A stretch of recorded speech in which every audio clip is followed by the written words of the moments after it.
Money. It is now time to ask the expert now. And if you are living paycheck to paycheck, you are not alone. Yeah, many of us are. A new survey shows nearly half of all Americans do not have much of a financial safety net.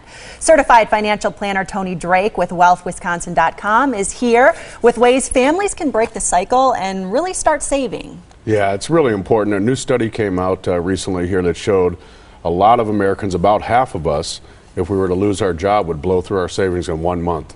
The other half could make it about 8 or 9 months, so it's really important to budget and plan for that. And it seems like a no-brainer, but why is it so important to have some money to save?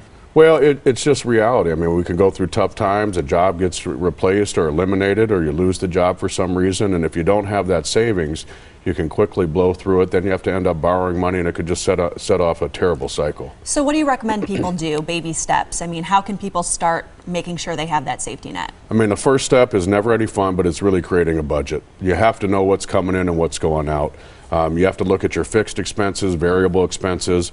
If you don't know where to start there, we have a great worksheet on our website at wealthwisconsin.com that can be really helpful. And you know, many people, we've heard they, have $1,000 saved up at least. But if you don't make enough money to put $1,000 aside, what do you suggest for those who may have a smaller income as far as having that first little egg to start that nest? It's really about, if you go back to that budget, it's about analyzing it. There's some other great tools that are really useful that don't cost anything. One of them is mint.com. You can get the app, or online it tracks all your expenses.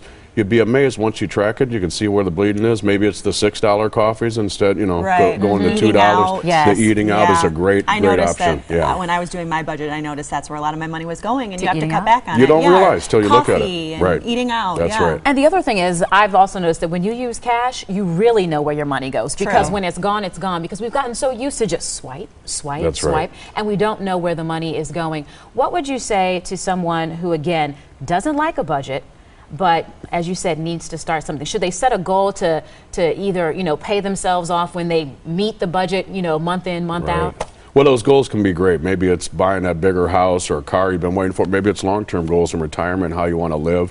For a lot of people struggling with the budget too, it sounds basic, but the envelope system can really work well. You put it in the envelope, when the cash is gone, it's gone. All right, Dave Ramsey. That's right. Thank you so much. Well, if you have a question for our experts, email them at asktheexpert@todaystmj4.com. You can also leave a voicemail. The number to do that is 967-5253.